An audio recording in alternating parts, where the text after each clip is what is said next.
أعوذ بالله من الشيطان الرجيم. بسم الله الرحمن الرحيم. وقال الملأ من قوم فرعون أتذر موسى وقومه ليفسدوا في الأرض ويذرك وآلهتك قال سنقتل أبناءهم ونستحيي نساءهم وإنا فوقهم قاهرون. قال موسى لقومه استعينوا بالله واصبروا إن الأرض لله يورثها من يشاء من عباده والعاقبة للمتقين. قالوا أوذينا من قبل أن تأتينا ومن بعد ما جئتنا قال عسى ربكم أن يهلك عدوكم ويستخلفكم في الأرض فينظر كيف تعملون. ولقد أخذنا آل فرعون بالسنين ونقص من الثمرات لعلهم يذكرون. فإذا جاءتهم الحسنة قالوا لنا هذه وإن تصبهم سيئة يطيروا بموسى ومن معه ألا إنما طائرهم عند الله ولكن أكثرهم لا يعلمون. وقالوا مهما تأتنا به من آية لتسحرنا بها فما نحن لك بمؤمنين. فأرسلنا عليهم الطوفان والجراد والقمل والضفادع والدم آيات مفصلات فاستكبروا وكانوا قوما مجرمين. ولما وقع عليهم الرجز قالوا يا موسى ادع لنا ربك بما عهد عندك لئن كشفت عنا الرجز لنؤمنن لك ولنرسلن معك بني إسرائيل. فلما كشفنا عنهم الرجز إلى أجل هم بالغوه إذا هم ينكثون. فانتقمنا منهم فأغرقناهم في اليم بأنهم كذبوا بآياتنا وكانوا عنها غافلين. وأورثنا القوم الذين كانوا يستضعفون مشارق الأرض ومغاربها التي باركنا فيها وتمت كلمة ربك الحسنى على بني إسرائيل بما صبروا ودمرنا ما كان يصنع فرعون وقومه وما كانوا يعرشون. صدق الله العظيم. الحمد لله رب العالمين والصلاة والسلام على سيد المرسلين وعلى آله وأصحابه أجمعين أما بعد.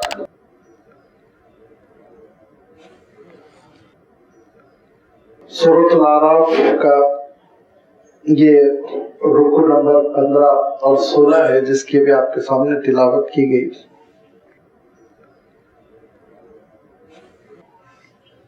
ان آیتوں میں حضرت موسیٰ علیہ السلام کے واقعے کا تسلسل جاری ہے جس کا آغاز گزشتہ آیتوں میں ہو چکا ہے. اور یاد ہوگا آپ حضرات کو کہ گزشتہ اتوار حضرت موسیٰ علیہ السلام کی زندگی کے اس مرحلے کا تذکرہ آ چکا ہے جو قرآن مجید میں آپ کی حیات طیبہ کے ایک دوسرے مرحلے کے طور پر بیان کیا گیا ہے. سورۃ القصص میں اللہ تعالیٰ نے پہلے مرحلے کا تذکرہ فرمایا جس میں حضرت موسیٰ علیہ السلام کی ولادت سے پہلے کے حالات، پھر آپ کی ولادت اور صندوق میں آپ کو رکھ کر پانی کے جو سپرد کیا گیا دریا میں اس صندوق کو جو بہایا گیا اس کا تذکرہ، پھر یہ صندوق فرعون کے گھر اور اس کے محل کیسے پہنچ گیا اس کا تذکرہ، پھر حضرت موسیٰ علیہ السلام جوانی کے مرحلے تک پہنچے اور ایک قبطی آپ کے ہاتھوں مارا گیا، پھر آپ نے مصر سے ہجرت کی، خروج کیا، مدین تشریف لے گئے، وہاں آپ کا نکاح ہوا. یہ ساری چیزیں سورۃ القصص میں تفصیل کے ساتھ اللہ تعالیٰ نے بیان فرمائی. کچھ چیزیں سورہ طٰہٰ میں بھی ہے، کچھ چیزیں سورہ شعراء میں بھی ہیں، لیکن بالعموم سورہ قصص میں بہت تفصیل کے ساتھ یہ واقعات کا تذکرہ، یہ آپ کی زندگی کا پہلا مرحلہ ہے، چاہے تو آپ کہہ لیجیے نبوت اور رسالت سے پہلے کا مرحلہ۔ جب آپ مدین سے تشریف لا رہے تھے اور عرب کے صحرا سے، مصر کے صحرا سے گزر رہے تھے، وادی سینا میں تھے، بڑی ٹھنڈک تھی، قافلہ بڑا مختصر تھا، شب تاریک تھی، بہت اندھیری رات تھی۔ اس موقع پہ حضرت موسیٰ علیہ السلام نے ایک روشنی اور ایک نور کا ملاحظہ کیا۔ حضرت موسیٰ علیہ السلام نے اپنے قافلے کو وحی ٹھہرا دیا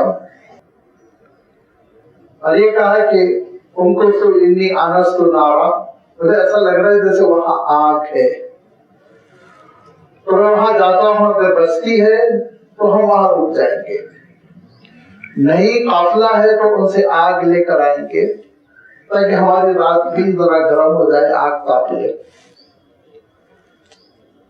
اور دھیرے دھیرے حضرت موسیٰ علیہ السلام جب وہاں پہنچے تو ایک درخت تھا جو روشن ہوا جا رہا تھا، جس کے پتے پتے سے ایک نور پھوٹ رہا تھا۔ حضرت موسیٰ علیہ السلام قدر حیران بھی ہوئے، لیکن اللہ تعالیٰ کا حکم ہوا کہ آپ آگے بڑھیں، اور یہ بتلانے کے لیے کہ ایک خصوصی مقام پر آپ ہیں، حکم ہوا فخلع نعلیک، کہ آپ اپنی چپل بھی چھوڑ دیں۔ حضرت موسیٰ علیہ السلام قریب گئے، اللہ تعالیٰ ہم کلام ہوا اور ارشاد فرمایا کہ دیکھو میں خداوند قدوس ہوں اور تم کو نبی و رسول بنا رہا ہوں، اور اس کے لیے تم کو 2 نشانیاں دی جا رہی ہیں۔ وہ 2 نشانیوں کا تذکرہ قرآن پاک میں کئی بار آیا ہے، 10 بار اللہ تعالیٰ نے ان دونوں نشانیوں کا تذکرہ فرمایا۔ ایک آپ کی چھڑی کا اژدہے میں تبدیل ہو جانا، اور نمبر 2 آپ کے ہاتھ کا سفید چاند کی طرح چمکنا۔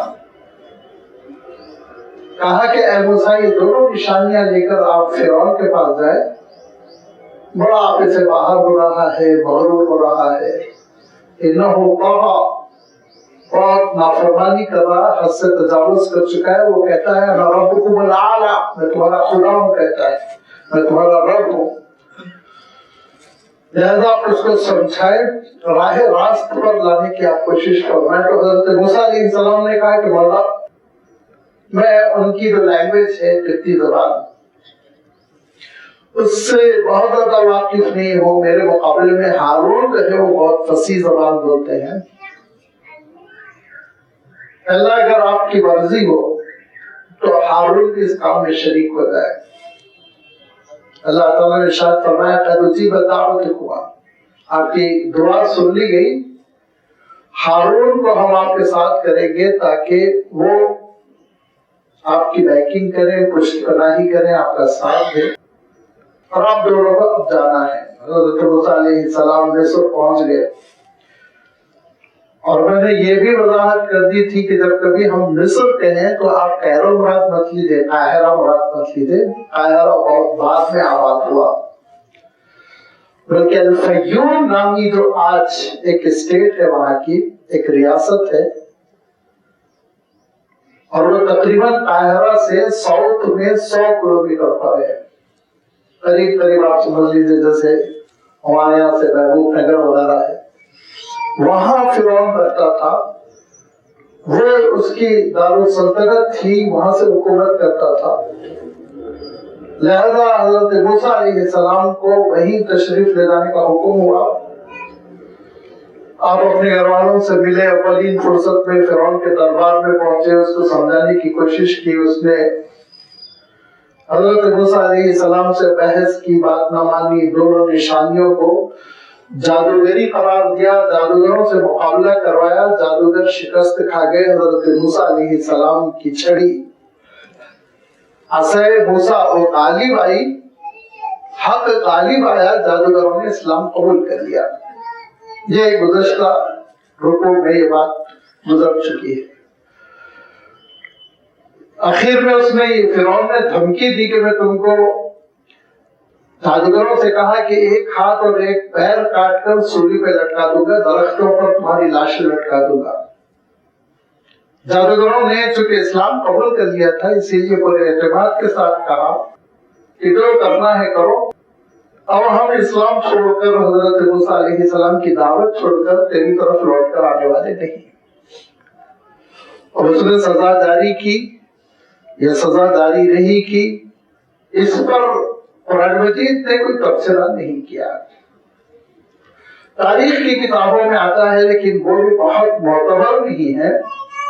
اسرائیلی روایات ہے کہ اس نے جادوگروں کو سزا دی، لیکن جب اس نے جادوگروں کو سزا دی تو اس نے دیکھا کہ عوام الناس میں یہ ایشو بن رہا ہے اور لوگ دھیرے دھیرے اسلام قبول کر رہے ہیں۔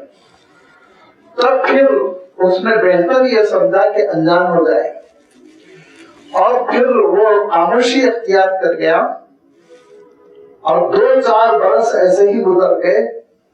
اس اسنا حضرت موسیٰ علیہ السلام کو تبلیغ کرنے کا موقع ملا، تبلیغ سے زیادہ بنی اسرائیل کی تربیت کا موقع ملا۔ آپ ان کو دین ابراہیم یاد دلاتے رہے، آپ ان کو توحید یاد دلاتے رہے، اور جو سب سے بڑی بات تھی جس کی اصلاح کی بڑی شدید ضرورت تھی کہ صدیوں غلامی کرنے کی وجہ سے ان کی ذہنیت بڑی غلاموں جیسی ہو گئی تھی، ویژن نہیں، بلند نگاہی نہیں، حوصلہ نہیں، بلند ہمت نہیں، جو بھی بات کی جائے اس میں ذلت پسندی، جو بھی بات کی جائے اس میں زوال کے آثار۔ اور اسی سے ہم کو سبق لینا ہے، سیکھنا ہے کہ صدیوں کی غلامی وہ انسانوں کو اس پرندے اور اس جانور سے بدتر کر دیتی ہے جو سالوں سے پنجرے میں پڑا ہوا ہے، اور نہ اس کے اندر خود محنت کر کر شکار کر کر غذا حاصل کرنے کی صلاحیت رہ جاتی ہے، نہ بلند پرواز رہ جاتا ہے، اور نہ ہی کوئی حوصلہ رہ جاتا ہے۔ لہذا یہ بہت ہی قابل غور چیز ہے، کہیں ایسی عادتیں یا یہ صفت دھیرے دھیرے ہمارے اندر تو نہیں آ رہی ہے۔ ہمیشہ حوصلہ بلند رہنا چاہیے، اللہ تعالیٰ کی ذات پہ بھروسہ رہنا چاہیے، زنجیریں توڑ دینے کی انسان کے اندر صلاحیت رہنی چاہیے۔ لہذا حضرت موسیٰ علیہ السلام تربیت کرتے رہے، تو حضرت موسیٰ علیہ السلام کے اطراف لازمی بات ہے ایک جماعت تیار ہو رہی ہے، ایک مجمع اکٹھا ہو رہا ہے، ایک اکائی بن رہی ہے، ایک یونٹی بن رہی ہے، اور ایک قوم، مومن قوم دھیرے دھیرے نمودار ہوتی جا رہی ہے، نمایاں ہوتی جا رہی ہے۔ تو اب پارلیمنٹ کا سیشن ہوا زبردست قسم کا۔ فرعون نے اپنے درباریوں کو بلایا، ایک اجلاس رکھا، وقال الملأ من قوم فرعون اتذر موسیٰ وقومه ليفسدوا في الارض ويذرك وآلهتك۔ اس نے کہا کہ یہ معاملہ بڑا سنگین ہوتا جا رہا ہے، اور حضرت موسیٰ علیہ السلام ایک طاقت بن کر ابھر رہے ہیں، ایسا نہ ہو کہ کل کے دن ہمارے لیے مصیبت ہو جائے۔ تو تمہارے ذہنوں میں کیا حل ہے؟ وقال الملأ من قوم فرعون، فرعون کے قوم کے سرداروں نے کہا، درباریوں نے کہا، اتذر موسیٰ وقومہ، کہ کیا آپ موسیٰ کو یوں ہی چھوڑ دیں گے اور ان کے ماننے والوں کو، ان کی قوم کو ایسے ہی چھوڑ دیں گے تاکہ وہ زمین پہ بگاڑ پیدا کریں؟ جو اصلاح ہے، جو سدھار ہے، اس کو یاد رکھیے، یہ حق کے جو دشمن ہوتے ہیں وہ بگاڑ دیتے ہیں۔ تو اللہ کے رسول صلی اللہ علیہ وسلم نے تربیت فرمائی، اور مدینہ منورہ میں ایک اسلامی سوسائٹی وجود پا رہی ہے جو شرک کو ختم کر رہی ہے، گناہوں کو جڑ سے اکھاڑ رہی ہے، بے حیائی پہ پابندی لگ رہی ہے، نیکیوں کا حکم ہو رہا ہے۔ تو اس وقت کیا کہا؟ اس وقت لوگوں نے کہا، ایک گروپ نے کہا جس کا اللہ تعالیٰ نے قرآن پاک میں تذکرہ فرمایا کہ یہ تو فساد پیدا کر رہے ہیں اور ہم اصلاح پسند ہے، کمپرومائز کرنا چاہتے ہیں، لڑائی جھگڑا نہ ہو، مشرکوں کو بھی لے کے چلے، مومنوں کو بھی لے کے چلے۔ الا انہم هم المفسدون ولکن لا تشعرون، فساد تو منافق پیدا کر رہے تھے، مسلمان تھوڑی۔ آج بھی یہی ہوتا ہے کہ اچھائیوں کی بات ہوتی ہے، بھلائیوں کی بات ہوتی ہے، تو اس کو جو ہے لوگ یہ سمجھتے ہیں قانون توڑا جا رہا ہے، ملک کے قانون کی خلاف ورزی ہو رہی ہے وغیرہ وغیرہ، جرائم میں شمار کریں گے، جیلوں میں ڈال دیں گے۔ یہ ساری چیزیں وہی فرعونی ذہنیت کی عکاسی کرتی ہیں، بلکہ ابلیسی ذہنیت کی عکاسی کرتی ہے۔ وقال الملأ من قوم فرعون، فرعون کے قوم کے سرداروں نے کہا اتذر موسیٰ وقومہ، کیا آپ موسیٰ علیہ السلام اور ان کی قوم کو یوں ہی چھوڑ دیں گے کہ وہ زمین میں بگاڑ پیدا کرتے چلے جائیں؟ اور آپ کیا سمجھ رہے ہیں وَيَذَرَكَ وَآلِهَتَكَ، یہ آپ کو اور آپ کے خدا کو چھوڑ دیں گے؟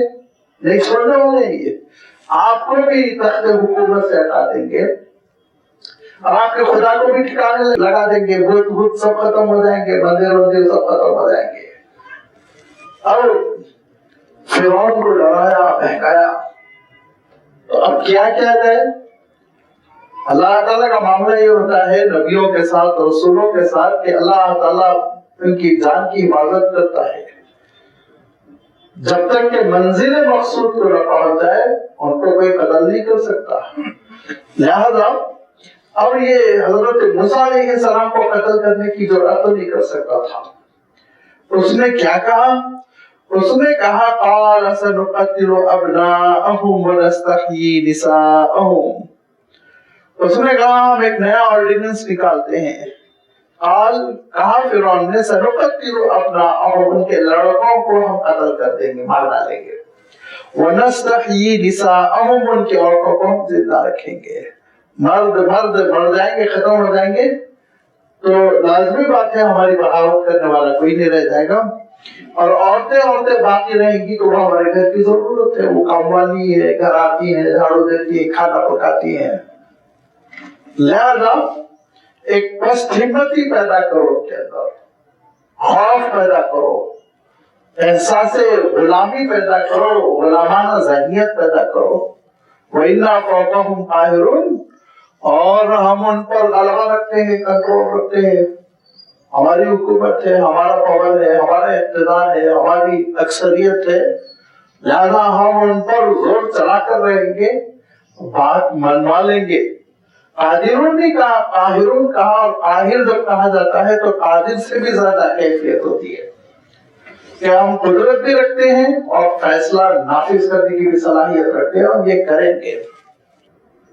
اب جب اس نے یہ اعلان کر دیا کہ ان کے لڑکوں کو زندہ کاٹ دیا جائے، مار ڈالا جائے، قتل کر دیا جائے، لڑکیاں زندہ رکھی جائے، قال موسیٰ لقومہ، اب قوم میں ہلچل ہو گئی۔ اللہ تعالیٰ دوسرے مقام پر ارشاد فرماتا ہے کہ بنی اسرائیل حضرت موسیٰ علیہ السلام کے پاس آئے اور حضرت موسیٰ علیہ السلام سے یہ کہا کہ آگے آپ دیکھیں گے یہ آیت آ رہی ہے، قالوا اوذینا من قبل ان تأتینا ومن بعد ما جئتنا، آپ کے آنے کا کیا فائدہ ہوا حضرت؟ آپ سے پہلے بھی ہم کو ایسے ہی ستایا جاتا تھا، اب آپ آ گئے ہیں، آپ کے آنے کے بعد بھی ستایا جا رہا ہے۔ کون سا ہم کو سیکورٹی مل گئی، حفاظت مل گئی، نیا معاملہ ہوا؟ وہی پرانی روش، وہی گردش، وہی مصیبت۔ قال موسیٰ لقومہ، حضرت موسیٰ علیہ السلام نے ان سب کو سمجھایا، اور سمجھانے کے بعد ارشاد فرمایا استعینوا باللہ واصبروا، کہ دیکھو اللہ تعالیٰ سے مدد مانگو اور ثابت قدم رہو۔ یہ اللہ تعالیٰ کا نظام ہے، بغیر ثابت قدمی کے، امتحان کے، اور انسان اپنی بات پر جم رہا ہے نہیں جم رہا ہے، یہ ثبوت کے بغیر اللہ تعالیٰ کی مدد نہیں آتی، ثابت قدمی ضروری ہوتی ہے۔ مکہ مکرمہ کے 13 سال ثابت قدمی کے تھے، کسی بھی مسلمان کے پیر نہیں اکھڑتے تھے۔ اب فتوحات مکہ مکرمہ سے ہجرت کرنے کے بعد مدینہ منورہ میں دھیرے دھیرے شروع ہوئی، لیکن ثابت قدمی کا امتحان مدینہ منورہ میں بھی ہوتا رہا۔ لہذا یاد رکھیے حق اگر آپ مانتے ہیں، آپ کسی چیز کو سچ تسلیم کرتے ہیں، اور اگر آپ کسی چیز کو اللہ تعالیٰ کا دین تسلیم کرتے ہیں، تو اس پہ جمے رہنا اور راہ فرار اختیار کرنے کی کیفیت نہیں ہونی چاہیے، پیر نہیں اکھڑنا چاہیے، ہمیشہ اس پر ثابت قدم رہے۔ مصیبت آئے گی، آزمائش آئے گی، ہر حال میں آتی ہے، پیر اکھڑ جائیں، حکومت کی چاپلوسی کریں، خوشامد کریں، ان کے ساتھ ہو جائے، تب بھی مصیبتیں آتی ہیں۔ لہذا مصیبت تو آئے گی، امتحان تو ہوگا، اگر حق پر جمے رہیں گے تو نصرت آئے گی، اللہ تعالیٰ کی جانب سے کامیابی آئے گی۔ اور تاریخ میں ہمیشہ اس کی مثالیں ملتی رہی۔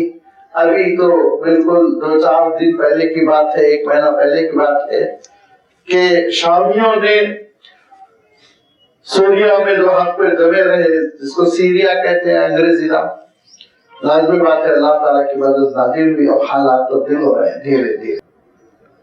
ہر ملک میں ایسا ہوتا ہے کہ سچائی پہ جمے رہے، قربانیاں ہوتی ہیں، شہادتیں بھی ہوتی ہیں، میں تسلیم کر رہا ہوں، لیکن شہادت کسی ناکامی کا نام نہیں ہے۔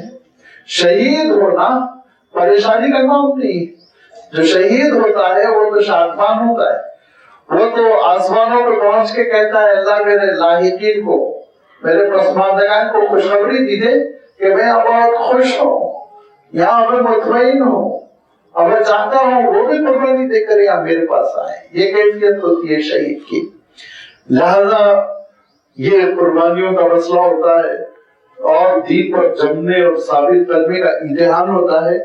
قال موسیٰ لقومہ استعینوا باللہ، کہا موسیٰ علیہ السلام نے مدد مانگو اللہ تعالیٰ سے، واصبروا، ثابت قدم رہو، دعاؤں کا اہتمام کرو اور نماز کا اہتمام کرو، اس کا بھی اللہ تعالیٰ نے تذکرہ فرمایا۔ آگے وہ تذکرہ آ رہا ہے کہ حضرت موسیٰ علیہ السلام نے کیا مشورہ کیا ان کو کہ اگر ملک کا قانون تم کو پریشان کر رہا ہے تو اپنے گھروں کو ٹھیک ٹھاک کر لو، وَاجْعَلُوا بُيُوتَكُمْ قِبْلَةً، گھروں کو قبلہ رخ کر لو اور نماز قائم کرتے رہو، نماز، کیونکہ اللہ تعالیٰ نے سورۃ البقرہ میں کیا ارشاد فرمایا، وَاسْتَعِینُوا بِالصَّبْرِ وَالصَّلَاةِ، 2 ہتھیار ہے مومن کے، ثابت قدمی، نماز۔ نماز جب نماز چھوڑ دی جائے گی تو آپ یوں سمجھ لیجیے میدان جنگ میں اپنے ہتھیار پھینک دیا، لازم بات شکست ہوگی۔ جب نماز زندگی میں ہوگی تو انشاءاللہ اللہ تعالیٰ حق کو غالب کرے گا اور انشاءاللہ اللہ تعالیٰ ہم کو کامیابی عنایت فرمائے گا، فتوحات قدم چومیں گی۔ اس حقیقت کو مسلمان جس وقت سمجھ لیں اس وقت سے ان کی زندگی میں تبدیلی آنی شروع ہو جائے گی۔ لہذا حضرت موسیٰ علیہ السلام نے بنی اسرائیل سے کہا دیکھو گھروں کو قبلہ رخ کر دو، مسجد نظام دے رہا ہے نا، ہو سکتا مسجدوں کو بلڈوزر لگایا ہو، زمانے میں بلڈوزر نہیں تھے، توڑ پھوڑ کیا ہوگا، کیا کیا حرکتیں کی بتا دے گا۔ تو لازمی بات ہے قوم گھبرائی ہوئی تھی، حضرت موسیٰ علیہ السلام نے کہا گھر میں نماز پڑھو، گھر میں جماعت کر لو، گھر میں اللہ تعالیٰ کو پکارو، عبادت کرو اور انشاءاللہ اللہ تعالیٰ تمہاری مدد کرے گا۔ قال موسیٰ لقومہ استعینوا باللہ واصبروا ان الارض للہ یورثها من یشاء من عبادہ، زمین اللہ تعالیٰ کی ہے، کائنات اللہ تعالیٰ کی ہے اور اللہ تعالیٰ جس کو چاہتا ہے اس کی وراثت دیتا ہے، حکومت دیتا ہے جس کو چاہتا ہے۔ یاد رکھیے یہ زمین پر حکومت، دنیا میں حکومت کا ملنا نہ حق کی دلیل ہے نہ باطل کی دلیل ہے۔ خلفائے راشدین کو ملی الحمدللہ، حضرت سلیمان علیہ السلام کو ملی، حضرت داؤد علیہ السلام کو ملی، کئی انبیاء سلاطین بھی ہوئے، حکمران بھی ہوئے۔ تو حکومت کا ملنا یہ ضروری نہیں کہ حق ہے حکومت مل گئی، یا یہ بھی ضروری نہیں کہ حکومت ملی ہوئی تو وہ باطل ہے، وہ شر ہے، وہ گناہ ہے۔ ذوالقرنین کو بہت بڑی حکومت ملی تھی، اللہ تعالیٰ نے ان کی تعریف کی، وہ ایمان والے بندے ہیں، کہا اللہ تعالیٰ نے قرآن پاک میں۔ حکومت کا ملنا یہ اللہ تعالیٰ کی مشیت ہے، کبھی کافروں کو دیتا ہے، کبھی مومنوں کو دیتا ہے، کبھی اہل حق کو دیتا ہے، کبھی اہل باطل کو دیتا ہے۔ یہ اللہ تعالیٰ کا ایک نظام ہے، اس کی حکمتوں کو سمجھنا اس دنیا میں مشکل ہے، لیکن بعض باتیں ایسی ہیں جو سمجھ میں آتی ہیں، اور ان اہم باتوں میں سے ایک بات یہ ہے کہ اللہ تعالیٰ ارشاد فرماتا ہے ہم حکومت دے کر بھی آزماتے ہیں، چھین کر بھی آزماتے ہیں. آزمائش ہے، دے دیا اللہ تعالیٰ نے کہ کیسے چلاتے ہو، چھین لیا اللہ تعالیٰ نے کہ کیسے صبر کرتے ہو. یہ دونوں آزمائشیں حضرت ایوب علیہ السلام و تسلیم کی زندگی میں آئی کہ اللہ تعالیٰ نے فراوانی بھی عطا کی، اس کے ذریعے سے بھی آزمایا، اور اللہ تعالیٰ نے کچھ مدت کے لیے ساری چیزیں واپس لے لی، اس حالت میں بھی آزمایا. لہذا فرمایا کہ ان الارض للہ، زمین کس کی؟ اللہ تعالیٰ کی. یورثها من یشاء من عبادہ، اپنے بندوں میں سے کسی کو فرعون کو حکومت دے، ابو جہل کو دے، اور موجودہ دور میں جو بڑے بڑے نام ہیں ان میں سے کسی کو بھی حکومت دے، وہ اللہ کا حکم ہے، اللہ تعالیٰ کی جانب سے مل رہی.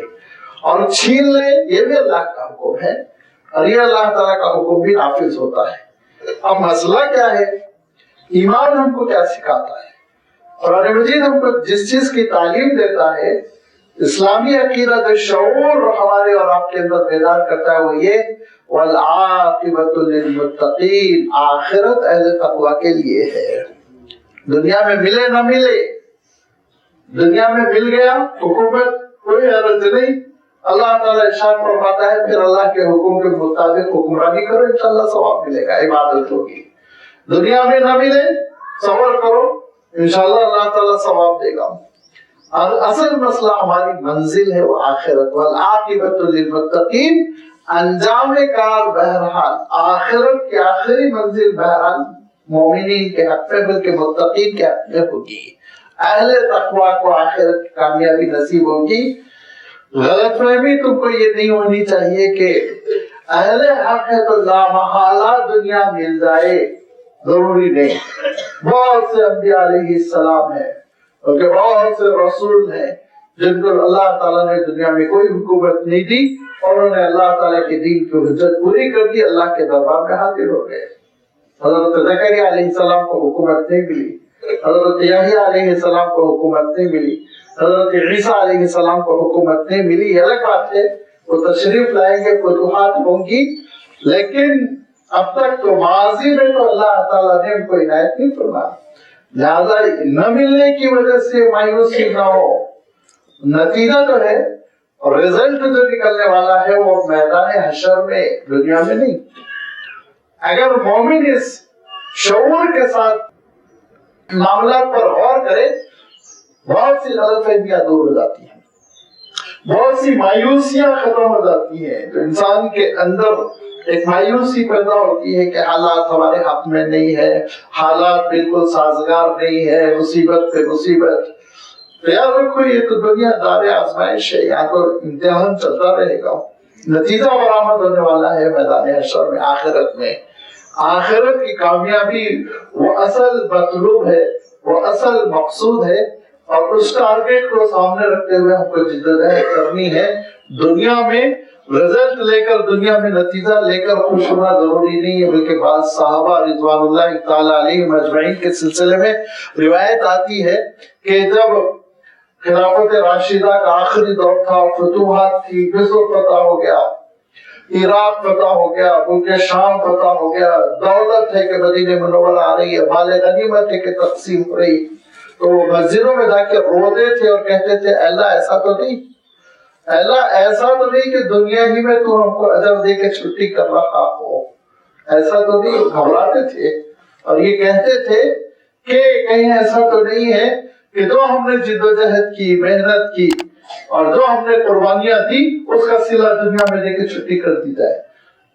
لہذا آخرت کا اجر، آخرت کی کامیابی، ہم جیتے ہیں آخرت کے لیے، ہم جیتے ہیں آخرت کے لیے.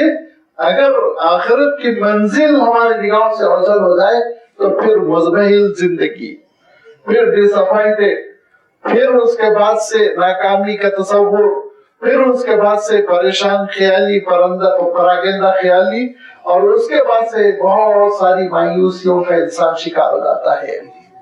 لیکن ایمان ایک اعتماد پیدا کرتا ہے، والعاقبۃ للمتقین. عاقبت کس کے لیے ہے؟ متقیوں کے لیے ہے. دنیا تو حکومت کا کیا شکوا، وہ عارضی شے رہتی ہے چلی جاتی ہے، کوئی مسئلہ نہیں۔ اصلاً تو اللہ تعالیٰ کے پاس سرخروئی ملنا ہے، کامیابی ملنا ہے، جنت کی نعمتیں ملنا ہے، اور جنت میں صالحین کے ساتھ، نیکوکاروں کے ساتھ، شہداء کے ساتھ، انبیاء کے ساتھ رہنے کا موقع ملنا ہے۔ یہ اصل اس کے لیے ہم جیتے ہیں، اس کے لیے ہم کٹتے ہیں، اس کے لیے ہم مرتے ہیں۔ اور میں دیکھو اس حقیقت کو سمجھو، فرعون کو حکومت ملی ہوئی ہے، تم کو نہیں مل رہی ہے، تم پریشان ہو، مارم پیٹی ہو رہی ہے، تو مایوس نہ ہو۔ اللہ کا نظام ہے، حکومت ہے، عارضی چیز ہے، اس کو دے رکھا ہے۔ والعاقبۃ للمتقین، لیکن انجام کہاں تو اہل تقوی کا ہوگا، آخری جو فیصلہ ہوگا، فائنل رزلٹ، وہ اہل تقوی کا ہوگا۔ اور یہاں پہ مسلم بھی نہیں فرمایا، والعاقبۃ للمسلمین، تاکہ ہر وہ مسلمان جو برائے نام مسلمان ہے وہ خوش ہو جائے۔ کہا نہیں، تقوی بھی شرط ہے اسلام کے ساتھ، حرام چیزوں سے بچنا، نیکیوں پر عمل کرنا، معصیتوں سے بچنا، یہ بھی شرط ہے، تقوی اوپر ہے۔ قالوا اوذینا من قبل ان تأتینا، لیکن بنی اسرائیل سالوں کی غلامی کر چکے تھے، بلکہ صدیوں کی غلامی کر چکے تھے۔ اب یہ غلامی کی ذہنیت نکلنا، ہمارے بزرگ حضرت مولانا علی میاں صاحب رحمۃ اللہ علیہ فرماتے تھے، زمین تو ہم لوگوں نے آزاد کر لی، ضمیر آزاد نہیں ہوا، فرماتے تھے۔ وہی انگریزوں کی غلامی، وہی ان کا کلچر، ان سے مرغوبیت، ان کی جو بات، ان کے جو نتیجے، ان کے جو افکار، ان کی تحقیقات آ جائے تو بس ضمیر نہ ہوا نا، اس کے اوپر تنقید کرنے سے ہم مولویوں کو لوگ ٹوکتے ہیں اور یہ کہتے ہیں کہ آپ کیا چاہتے ہیں، قوم کو جاہل بنا دے۔ ارے بھائی وہ نظریہ ہے ان کا، انہوں نے ایسا سوچا، غلط ہے، ہم کرٹیسائز کر رہے ہیں، حق ہے ہم کو، لیکن ایسی غلامانہ ذہنیت کہ ان کی بات بغیر جانچے، بغیر کوئی تنقید کے، تبصرے کے قبول کر لی جائے، کیونکہ وہ بات آ رہی ہے امریکہ سے، آسٹریلیا سے، یورپ سے، فرانس سے۔ حق یہ ہے، سچائی یہ ہے کہ عقل سے آپ غور کریں، فکر کریں، سمجھنے کی کوشش کریں، اس کی تہ میں جانے کی کوشش کریں۔ یہ غلامانہ ذہنیت سے نکلنا بہت ضروری ہوتا ہے۔ قالوا اوذینا من قبل ان تأتینا ومن بعد ما جئتنا، کہا انہوں نے کہ کس نے؟ بنی اسرائیل نے حضرت موسیٰ علیہ السلام سے کہا، اوذینا، ہم کو اذیت دی گئی، ستایا گیا، اس سے پہلے کہ آپ کی آمد ہو، وہ من بعد ما جئتنا، اور اس کے بعد بھی کہ آپ کی آمد ہو چکی ہے، تو ہم کو کیا فرق پڑ رہا ہے؟ پہلے بھی مصیبت تھی، اب بھی مصیبت ہے۔ ارے نادانو، حضرت موسیٰ علیہ السلام جو تشریف لائے، نمبر 1 سب سے پہلے تمہاری آخرت سنوارنے آئے، نمبر 2 حضرت موسیٰ علیہ السلام تم کو ایک بلند حوصلہ قوم بنانا چاہتے ہیں، ذلیل خار قسم کی قوم نہیں چھوڑنا چاہتے۔ بلندی پہ چڑھنا ہوگا تو سانس پھولے گی، بلندی پہ چڑھنا ہو تو پیر زخمی ہوں گے، بلندی پہ چڑھنا ہو تو دم گھٹے گا، تب ہی جا کے تم کسی پہاڑ کی چوٹی پہ چڑھ سکتے ہو۔ اگر ہمت نہیں ہے تو پھر کسی وادی گھاٹی میں زندگی بسر کر لو۔ قال عسى ربكم ان يهلك عدوكم، حضرت موسیٰ علیہ السلام نے کہا اللہ سے امید رکھو کہ وہ تمہارے دشمن کو ختم کر دے، وَيَسْتَخْلِفَكُمْ فِي الْأَرْضِ، اور تم کو زمین کی خلافت عطا کرے۔ زمین کی فرمایا، مصر کی نہیں۔ بہت قابل غور بات ہے، چنانچہ بنی اسرائیل کو مصر میں کچھ نہیں ملا، وہاں سے ہجرت کرنی پڑی، ملا تو ان کو ملک شام میں ملا، آگے اس کی تفصیل آ رہی ہے۔ وَيَسْتَخْلِفَكُمْ فِي الْأَرْضِ، اور وہ زمین پر تم کو نعمت عطا کرے۔ ہو سکتا ہے تمہارے عروج کا زمانہ ہے، تمہاری ترقی کا زمانہ ہے۔ قَالَ عَسَىٰ رَبُّكُمْ أَن يُهْلِكَ عَدُوَّكُمْ وَيَسْتَخْلِفَكُمْ فِي الْأَرْضِ، کیوں؟ یہ ہے دیکھیے حکومت کیوں دے اللہ تعالیٰ، زمین پر خلافت، زمین پر اختیار، اور ایک موقع تم کو پھر حکومت کرنے کا عطا کرے، کیوں؟ فَيَنْظُرَ كَيْفَ تَعْمَلُونَ، تاکہ وہ دیکھ لے تم کیا کرتے ہو۔ اور دیکھ لیا اللہ تعالیٰ نے، اللہ تعالیٰ نے دیکھ لیا ان لوگوں نے کیا کیا، کون کون سے بگاڑ پیدا کیے، اور دنیا میں انہوں نے کیسی نت نئی قسم کی بیماریاں، برائیاں اور گناہوں کو جنم دیا، ذلت دے ماری گئی ان پر، محروم کر دیا گیا ہر چیز سے۔ لہذا فرمایا فَيَنْظُرْ كَيْفَ تَعْمَلُونَ، تو پھر وہ دیکھ لے گا کہ تم کیسے عمل کرتے ہو، ریئیکشن تمہارا کیا رہتا ہے، عمل کیا رہتا ہے۔ ہر ایک کو اس نے حکومت دی، ہر ایک کو اس نے اختیارات عطا کیے. اسرائیل سے چھینا تو پھر یہودیوں سے چھینا تو پھر عربوں کو اللہ کے رسول صلی اللہ علیہ وسلم کی امت کو عنایت فرما. عباسی دور اٹھا کر دیکھیے، عثمانی دور اٹھا کر دیکھیے، کیا عالم تھا، کیا ترقی تھی، کہاں سے کہاں تک حکومت تھی. لیکن پھر مسلمان بھی اسی روش پر چلے نا جس روش پہ بنی اسرائیل چلے تھے. مسلمان بھی اسی روش پر چلے جس روش پہ فرعون چلے تھے. نہیں کیا ان لوگوں نے علماء کو جیلوں میں نہیں ڈالا، ان لوگوں نے حق بولنے والوں کو غائب نہیں کر دیا، ان لوگوں نے لاشوں کو کاٹ کر ایسڈ میں گھلا کر نالیوں میں نہیں بہایا. انہوں نے کیا نہیں کیا؟ تو چھینے گا اللہ تعالیٰ ان سے بھی، ظالموں کے ان کے اوپر بھی مسلط کر دے گا اور یہ پھر غلامی میں آ جائیں گے. کیونکہ اللہ تعالیٰ کا معاملہ یہ ہے، وہ دے کے بھی آزماتا ہے، چھین کے بھی آزماتا ہے.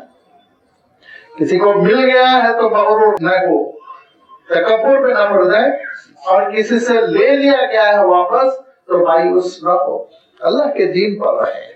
لہذا آگے چل کے انشاءاللہ اس کی وضاحت آئے گی. بنی اسرائیل فلسطین پہنچے. حضرت موسیٰ علیہ السلام کی وفات کے بعد حضرت موسیٰ علیہ السلام کا ساتھ نہیں دیا، انہوں نے بہت بدتمیزیاں کی. لیکن بہرحال بعد میں جو حضرت موسیٰ علیہ السلام کے جانشین تھے انہوں نے بڑی محنتیں کی، بڑا سدھار پیدا کیا. پھر اس کے بعد ایسا عروج، اتنا عروج کہ حضرت داؤد علیہ السلام کے ہاتھوں فتوحات ہوئی. اور پھر حضرت سلیمان علیہ السلام کا زمانہ آیا تو ہوائیں ایک مہینہ تک چلتی رہتی لیکن حضرت سلیمان علیہ السلام کے ملک سے باہر نہیں نکل پاتی، اتنی لمبی چوڑی حکومت. پھر حضرت سلیمان علیہ السلام کے جانشین دھیرے دھیرے دھیرے دھیرے ویسا ہی ہونے لگے جیسے آج کل عربوں کا معاملہ ہے، کھانا پینا عیش کرنا. دھیرے دھیرے زوال آیا. پھر اللہ تعالیٰ نے حضرت زکریا علیہ السلام کو بھیجا اصلاح کے لیے، ان کی قدر نہیں کی. حضرت یحییٰ علیہ السلام کی قدر نہیں کی. حضرت عیسیٰ علیہ السلام کی قدر نہیں کی. ذلتیں چھین لی گئی ان سے حکومت اور ان کے ٹکڑے ٹکڑے کر دیے گئے.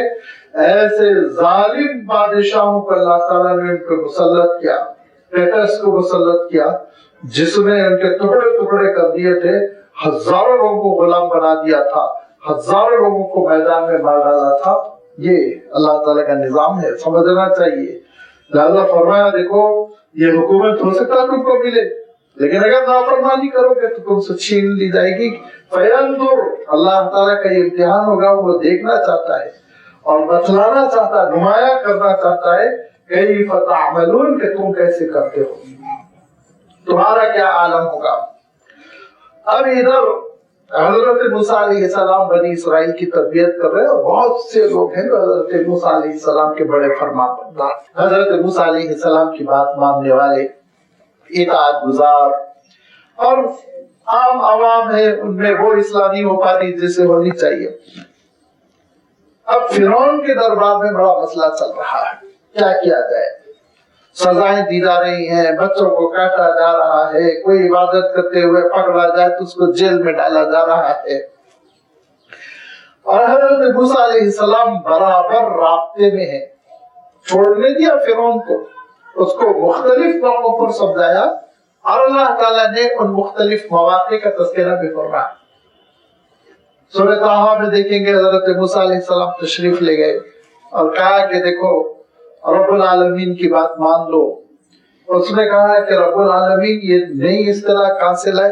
حضرت موسیٰ علیہ السلام نے کہا دیکھو میرا تمہارا سب کا ایک رب ہے، ہم لوگ اس کے آگے مجبور ہیں. پوری کائنات کا تذکرہ فرمایا، اتنی بڑی کائنات کا خالق ہے، تم کو ایک چھوٹی سی سلطنت دی گئی، غرور میں مبتلا نہ ہو. جواب نہیں دے سکا. حضرت موسیٰ علیہ السلام نے بار بار سمجھایا لیکن حضرت موسیٰ علیہ السلام کی بات ماننے کے بجائے وہ سختی پہ اتر آیا. تو اللہ تعالیٰ نے اب اس کے لیے دائرہ تنگ کیا. یہ اس کا تذکرہ پچھلی آیتوں میں آ چکا ہے. 2-3 ہفتہ پہلے، بلکہ شاید چوتھا ہفتہ ہو گیا ہوگا کہ حضرت شعیب علیہ السلام کے تذکرے کے بعد اللہ تعالیٰ نے ایک خاص تذکرہ فرمایا اور یہ ارشاد فرمایا کہ جب قوم کی نافرمانی بڑھ جاتی ہے تو ہم الٹیمیٹم الٹیمیٹم کے لیے ایک عذاب بھیجتے ہیں، گرفت ہوتی ہے، حالات سخت ہو جاتے ہیں، بیماریوں کی شکل میں، وباؤں کی شکل میں، جنگوں کی شکل میں، زلزلوں کی شکل میں، سونامی کی شکل میں، اور اس سے مقصود یہ ہوتا ہے، اس کا حاصل یہ ہونا چاہیے دل نرم پڑ جائے، اللہ تعالیٰ ارشاد فرماتا ہے، تاکہ لوگ توبہ کر لے، اللہ تعالیٰ کی طرف لوٹ کر آ جائے۔ لیکن جب لوگ بات نہیں مانتے تو پھر اللہ تعالیٰ چھوڑ دیتا ہے ان کو، نافرمانی کرتے ہوئے یہاں تک کہ فائنل عذاب آتا ہے، وہ ختم ہو جاتے، برباد ہو جاتے۔ لہذا اللہ تعالیٰ کی یہ آزمائش شروع ہوئی فرعون کے ساتھ، اور یہ آزمائش تقریباً مکے والوں کے ساتھ بھی ہوئی تھی کہ ایسا سخت قحط پڑا تھا کہ وہ مارے بھوک کے جب آسمان کی طرف دیکھتے تو ان کو ایسا لگتا جیسے کوہرا چھایا ہوا ہے، دخان فرمایا اللہ تعالیٰ نے، دھواں لگتا تھا۔ اور اس کے بعد اللہ کے رسول صلی اللہ علیہ وسلم نے ان کو سمجھایا کہ کوئی آزمائش چھٹ جائے گی، دعا کرو، توحید پر آ جاؤ، نہ مانے، دھیرے دھیرے ختم ہو گئے۔ یہاں بھی یہی ہوا، وَلَقَدْ أَخَذْنَا آلَ فِرْعَوْنَ بِالسِّنِينَ، ہم نے پکڑ کی فرعون اور اس کے خاندان اور اس کے ماننے والوں کی، اس چیز سے، قحط سے، سنین۔ ویسے سنین سنتن کی جمع ہے جس کے معنی سال کے ہوتے، لیکن جب کبھی ایسے استعمال ہوتا ہے تو عرب خشک سالی کے لیے استعمال کرتے ہیں، خشک سالی، ڈرائی، بارش ہی نہیں ہو رہی۔ اب یہ پہلی آزمائش تھی کہ قحط پڑا، بہت سخت قحط پڑا، اور جس فرعون کو غرور تھا اپنے کھیتوں پر، باغوں پر، اور پانی کا جو نظام تھا، نہریں جو بہا رکھی تھی اس نے، اور دریائے نیل کا پانی لے کے جو استعمال کرتا تھا، وہ سب نکما ہو گیا، بہت پریشان ہو گئے۔ اور کیا ہوا؟ اللہ تعالیٰ آگے ارشاد فرماتا ہے، دوڑ کے حضرت موسیٰ علیہ السلام کے پاس آتے، لیکن یہاں ابھی یہ بات مکمل ہونے دیجئے، وَلَقَدْ أَخَذْنَا آلَ فِرْعَوْنَ بِالسِّنِينَ، ہم نے فرعونیوں کی پکڑ کی قحط سالی سے۔ نمبر 2، وَنَقْصٍ مِّنَ الثَّمَرَاتِ، سب ٹھیک ٹھاک ہے، کھیتی بھی ہو رہی ہے، درخت بھی اپنے سائز کو پہنچ رہے ہیں، لیکن پھل نہیں آ رہے ہیں۔ یہ مصیبت 2-3 سال وہ مصیبت رہی، 2-4 سال یہ مصیبت، فرمایا اس لیے لعلہم یذکرون، تاکہ نصیحت حاصل کر لے، توبہ کر لے، اللہ تعالیٰ کی طرف لوٹ کر آ جائے۔ لیکن یہ اتنے گئے گزرے تھے، فَإِذَا جَاءَتْهُمُ الْحَسَنَةُ قَالُوا لَنَا هَذِهِ، جب کبھی حالات بھلے اور اچھے ہو جاتے کہتے یہ ہماری صلاحیتوں کا نتیجہ ہے، قَالُوا لَنَا هَذِهِ، ہماری ترکیب، ہم نے کوشش کی، ہماری سمجھداری کا نتیجہ ہے۔ وَإِن تُصِبْهُمْ سَيِّئَةٌ يَطَّيَّرُوا بِمُوسَىٰ، اور جب کبھی مصیبت آتی تو نعوذ باللہ حضرت موسیٰ علیہ السلام کو مرید الزام قرار دیتے اور کہتے یطیروا بموسیٰ کی یہ موسیٰ کی نحوست ہے، نعوذ باللہ، حضرت موسیٰ علیہ السلام پر الزام لگاتے، دیکھو ان کی وجہ سے۔ حالات کو سمجھنا ہو تو ہم اپنے حالات میں بھی ان آیتوں کو سمجھے۔ وَإِن تُصِبْهُمْ سَيِّئَةٌ يَطَّيَّرُوا بِمُوسَىٰ وَمَن مَّعَهُ، جب کبھی ان پہ کوئی مصیبت آ جاتی تو حضرت موسیٰ اور حضرت موسیٰ علیہ السلام کے ماننے والوں پر الزام لگاتے، جیسے آپ کے ملک میں کیا ہوا، مصیبت آئی، الزام کس پہ لگایا؟ مسلمانوں پر، وبا پھیلی، لگایا الزام مسلمانوں پر، مرے پورے بابا ان کے، تب پتہ چلا اللہ کی پکڑ کس کو کہتے ہیں۔ الزام تو مسلمانوں پر، جیلوں میں ڈالا مسلمانوں کو۔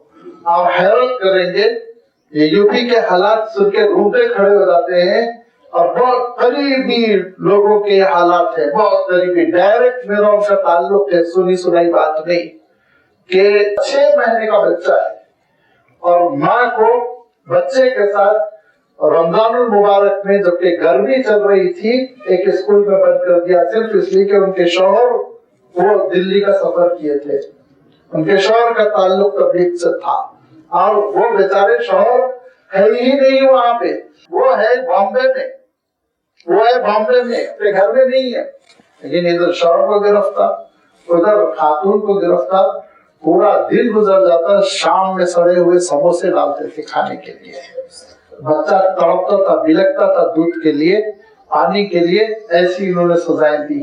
پھر اس کے بعد اللہ تعالیٰ کا قہر نازل ہوا، خوب مرے، اپارٹمنٹ خالی ہوئے۔ ایک قریبی ہمارے ساتھی نے بتایا علی گڑھ میں کہ ایک اپارٹمنٹ کا کوئی گھر ایسا نہیں تھا جس میں ایک آدمی نہ مرا ہو، اور لاشوں کو جب گنگا میں بہایا اور ریتی میں دبایا تب عقل ٹھکانے لگی۔ نہیں جانتے اللہ کے نظام کو، مسخرہ ہم سمجھتے، زندگی سمجھتے ہیں۔ یہی کیفیت دیکھی، یہی فرعونی ذہنیت کہ جب کبھی مصیبت آئی تو الزام کس پہ لگا رہے ہیں؟ حضرت موسیٰ علیہ السلام پر، ایمان والوں پر۔ ان کی وجہ سے ہو رہا ہے، ان کی نحوست ہے، نعوذ باللہ، ان کی بدشگونی ہے جس کی وجہ سے سو ہمارے دیوی دیوتا ہم سے ناراض ہو رہے ہیں۔ اور پھر دیکھیے اللہ، اس سے پہلے اللہ تعالیٰ نے تبصرہ کیا فرمایا، اللہ انما طائرهم عند اللہ، ان کی نحوست تو اللہ تعالیٰ جانتا ہے یہ کتنے منحوس ہے، ناپاک ہے، گندے، نجس، عقیدے میں نجس، عمل میں نجس، طہارت کے معاملے میں ناپاک، ان کی نحوست ان کے ساتھ ہوگی۔ حضرت موسیٰ علیہ السلام کا کیا معاملہ ہے؟ ولیکن اکثرهم لا یعلمون، اکثر و بیشتر یہ نہیں جانتے۔ اب اور وقت گزرا، وقت اور گزرتا چلا گیا، اور حضرت موسیٰ علیہ السلام سے کہا وَقَالُوا مَهْمَا تَأْتِنَا بِهِ مِنْ آیَةٍ لِتَسْحَرَنَا بِهَا فَمَا نَحْنُ لَكَ بِمُؤْمِنِينَ، اے موسیٰ کوئی بھی نشانی لے کر آ جاؤ، ہم تمہاری بات نہیں ماننے والے ہیں۔ طوفان آ جائے، بجلی گر جائے، سیلاب آ جائے، آپ کی بات ہم نہیں مانیں گے۔ ضدی پر دھرمی نہ مانو، یہی سے تو ہلاکت کو انسان دعوت دیتا ہے۔ انسان کے اندر یہ شرافت ہونی چاہیے کہ بات کو پڑھ کے سچائی ہے، حق ہے، اور اس کے اندر لاجک ہے، ٹھوس ہے، اپنی غلطی کا اعتراف کیا کرے، کیا حرج ہے۔ لیکن اگر وہ غلطی کے اوپر ڈٹ جانا چاہتا ہے، غلط بات کو ظلم کے ذریعے سے ثابت کرنا چاہتا ہے، تو پھر وہ برباد ہوتا ہے۔ وقالوا، کہا لوگوں نے مَهْمَا تَأْتِنَا بِهِ مِنْ آیَةٍ، جب کبھی تم کوئی نشانی لے کر آؤ، لِتَسْحَرَنَا بِهَا، تاکہ ہم کو مسحور کر دو، پہ جادو کا اثر کر دو، فَمَا نَحْنُ لَكَ بِمُؤْمِنِينَ، ہم تم پہ ایمان لانے والے نہیں ہیں۔ فَأَرْسَلْنَا عَلَيْهِمُ الطُّوفَانَ، اللہ تعالیٰ نے ان پہ طوفان بھیجا، تیسری آزمائش طوفان، زبردست قسم کا طوفان آیا۔ اب وہ طوفان جب آیا تو حضرت موسیٰ علیہ السلام کے پاس بھاگ کر آئے اور کہا کہ اے موسیٰ، آپ کہتے ہیں نا آپ کا رب آپ کے ساتھ ذرا دعا کر دیجئے۔ تو حضرت موسیٰ علیہ السلام نے کہا اللہ انسانیت ہے، انسانوں کو بچایا جائے، دعا کر دی، طوفان ختم ہوا، دھیرے دھیرے حالات نارمل ہو گئے۔ کہا وہ تو ایک نیچرل کلیمٹی تھی، ہو گیا۔ والجراد، اللہ تعالیٰ نے دوسری آزمائش بھیجی، وہ ٹڈے۔ تورات میں آتا ہے، آپ چاہے قبول کریں نہ کریں، اتنے ٹڈیوں کا حملہ ہوا کہ آسمان نظر نہیں آتا تھا، اور جب وہ ان کا قافلہ، وہ جو حملہ ہوا تھا ٹڈیوں کا، وہ جب چلا گیا، اڑ کے وہ گزر گئے، تو کہا کوئی ہری چیز باقی نہیں تھی، کوئی درخت، کوئی ہریالی، کوئی گھاس، کوئی چیز باقی نہیں، سب چٹ کر گئے تھے، جینا دوبر ہو گیا تھا۔ پھر حضرت موسیٰ علیہ السلام کے پاس بھاگ کر آئے، دعا کروائی، اللہ تعالیٰ نے ان سب کو غائب کر دیا۔ بس اس کے بعد پھر ایسی سال، 2 سال، 3 سال کے بعد نافرمانی، ظلم بڑھتا گیا۔ اللہ تعالیٰ نے کیڑوں کو بھیجا، ان کے جسم میں کیڑے پڑتے تھے جیسے بڑی بڑی جوئیں، اور وہ ان کے جسم کو چھننی کر دیتی۔ اس قدر بدترین عذاب کہ رات میں سونا مشکل، کھدا کھدا کے ان کی حالت خراب، جلدیں وہ بھینس کی جلد کی طرح ہو کر رہ گئی۔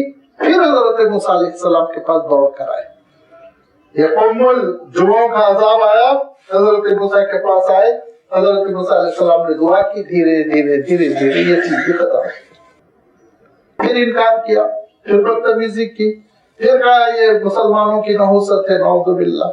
والضفادع، مینڈکوں کا عذاب بھیجا، مینڈک ہی مینڈک، اتنے مینڈک کہ کھانا کھانے کے لیے پلیٹ رکھتے، مینڈک پھدک پھدک کے منہ میں گھسنے لگتے، پکوان کرنا چاہتے، مینڈک کودنے لگتے، اٹھنے بیٹھنے سونے کے لیے جگہ بناتے، مینڈکوں کا ایک ہجوم قافلہ آ کے ٹپک پڑتا، مصیبت ہو گئی۔ پھر آئے حضرت موسیٰ علیہ السلام کے پاس، پھر حضرت موسیٰ علیہ السلام سے دعا کرائی، پھر حضرت موسیٰ علیہ السلام نے دعا کر دی، دل سوزی کی وجہ سے، اخلاص کی وجہ سے